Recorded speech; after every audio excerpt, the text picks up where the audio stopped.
నమస్తే, welcome to college TV. ప్రస్తుతం press క్లబ్లో ఉన్నాం. హలో బీసీ చెలో హైదరాబాద్ అని చెప్పేసి పోస్టర్ అయితే రిలీజ్ చేయడం జరిగింది. మనతో పాటు ప్రస్తుతం జాజుల శ్రీనివాస్ గౌడ్ గారు ఉన్నారు. సరే, ఆయనతో మాట్లాడదాం. గతంలో కూడా కోర్టులో కేసు తర్వాత గతంలో ప్రెస్ మీట్లు పెట్టినప్పటికీ మళ్ళీ చెలో హైదరాబాద్ అనే ఒక అంశాన్ని ముంగడికి తీసుకొస్తారు. అన్న చెప్పండి, చెలో హైదరాబాద్ అని చెప్పేసి 25న ఒక ప్రోగ్రాం పెట్టబోతున్నారు.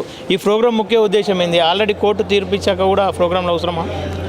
ఇప్పుడు కోర్టు తీర్పు వచ్చి దాదాపు 4 రోజులు గడిచింది. కానీ ప్రభుత్వం వైపు నుంచి స్పష్టంగా ముఖ్యమంత్రి గారు కానీ లేకపోతే అధికారికంగా కానీ ఎక్కడ కూడా కులగణన చేసి తర్వాతనే స్థానిక సంస్థల ఎన్నికలు నిర్వహిస్తామని చెప్పి స్పష్టంగా చెప్పడం లేదు.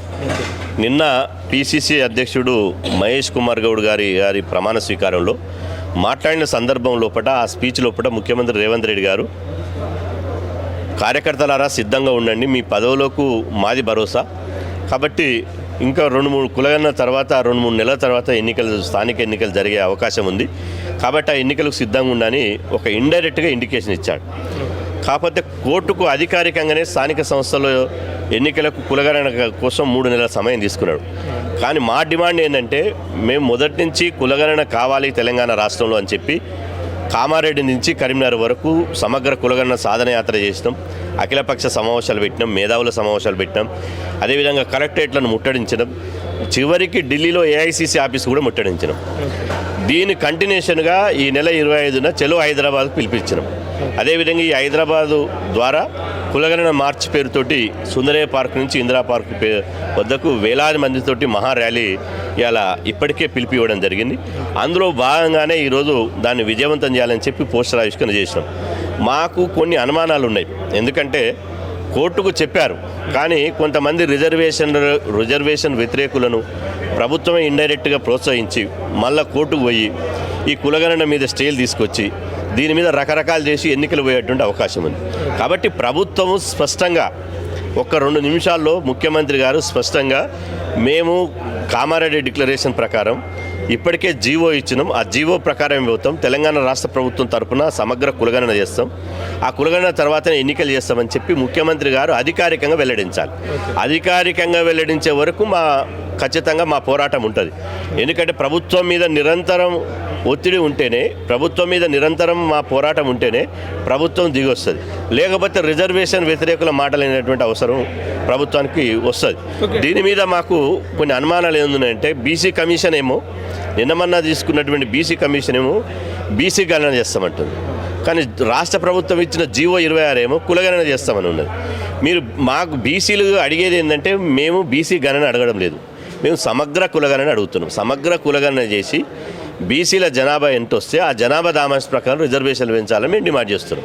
ఓకే, అటు బీసీల మీద మాకు ప్రేమ ఉంది, ఈ ధర్నాలు ఇవన్నీ వేరే పార్టీ వాళ్ళు చేస్తూ ఉన్నారు, ఆందోళన అవసరం లేదు, బీసీల మీద ప్రేమ ఉంది కాబట్టి ఇలా పీసీసీ ఒక బీసీ అయిండు అని చెప్పేసి వాళ్ళు చెప్తూ ఉన్నారు. మీరేమంటారు?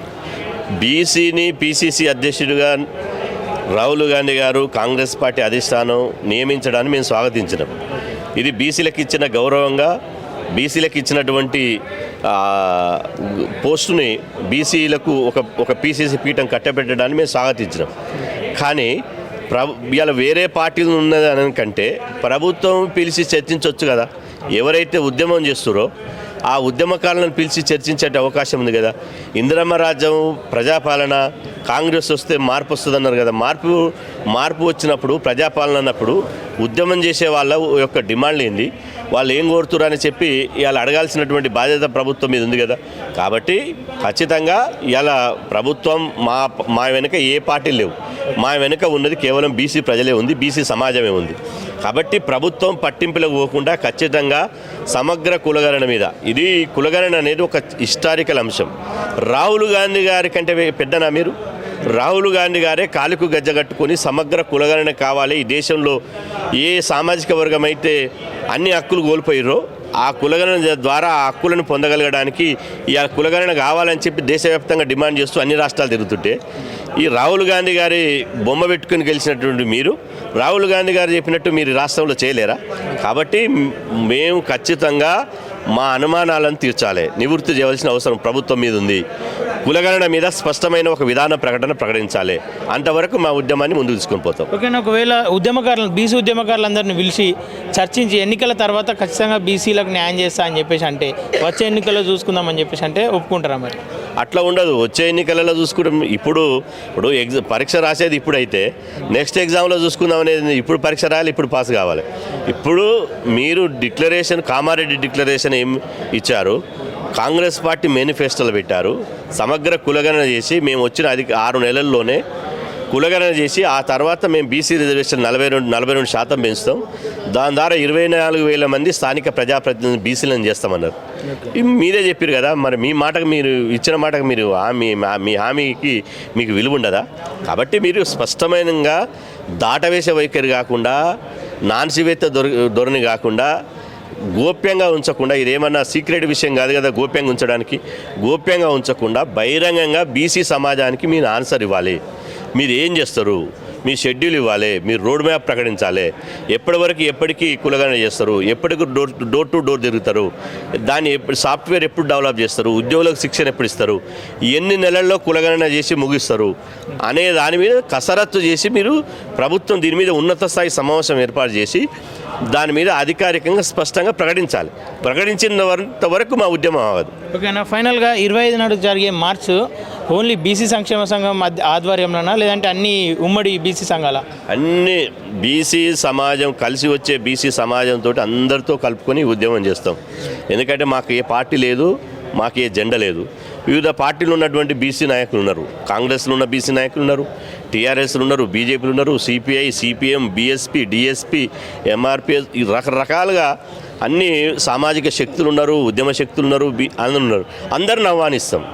కానీ ఖచ్చితంగా ఇవాళ బీసీ సంక్షేమ సంఘం, బీసీ కుల సంఘాల జేఏసీ ఆధ్వర్యంలో 136 కుల సంఘాల రాష్ట్ర అధ్యక్షులతోటి పార్టీలకు అతీతంగా స్వతంత్రంగా, ఎందుకంటే ఒక లీడ్ తీసుకురనుకో, ఒక ఆయన లీడ్ తీసుకుంటే ఒక ఆయన ఆ పార్టీలో మెంబర్షిప్ ఉంటుంది.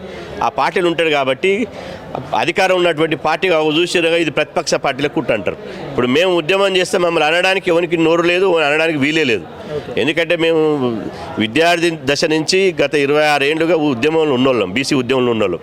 ఏ పార్టీ పంచన చేయకుండా, ఏ పార్టీ జెండా పట్టకుండా, ఈ బీసీ జాతి కోసం ప్రాణాలను సైతం లెక్క చేయకుండా ఇలా మేము పోరాటం చేస్తున్నాం. కాబట్టి ఖచ్చితంగా మా నేతృత్వంలోనే ఈ కులగణన మార్చ్ నిర్వహిస్తాం. కులగణన మార్చ్ ద్వారా కాంగ్రెస్ ప్రభుత్వానికి కళ్ళు తెరిపిస్తాం. పార్టీల మద్దతు ఏమైనా కోరుకుంటారా? కలిసి వచ్చేటువంటి పార్టీలు ఏవైతున్నాయో అన్ని పార్టీ, ఈవెన్ కాంగ్రెస్ పార్టీలో ఉన్నటువంటి మా హనుమంతరావు గారు ఉన్నారు, తర్వాత ఇప్పుడు పిసిసి అధ్యక్షుడు మహేష్ కుమార్ గౌడ్ గారు ఉన్నారు. అన్ని పార్టీలు ఉన్నటువంటి బీసీల మద్దతు మేము తీసుకుంటాం. ఓకేనా, థ్యాంక్ యూ. ఓకే, చూస్తున్నారు కదా, ఏదైతే కామారెడ్డి డిక్లరేషన్ అమలు చేసేంత వరకు ఈ పోరాటం అయితే ఆగదు. నోటి మాటలు చెప్తే కాదు, ఖచ్చితంగా రాష్ట్ర ఎవరైతే సీఎం ఉన్నారో సీఎం నోటి వెంట ఆ మాటలు వచ్చేంత వరకు మా పోరాటం కొనసాగిస్తామని చెప్పేసి జాజుల శ్రీనివాస్ గౌడ్ గారు తెలుపుతున్నారు. ఇది ఇక్కడ పరిస్థితి.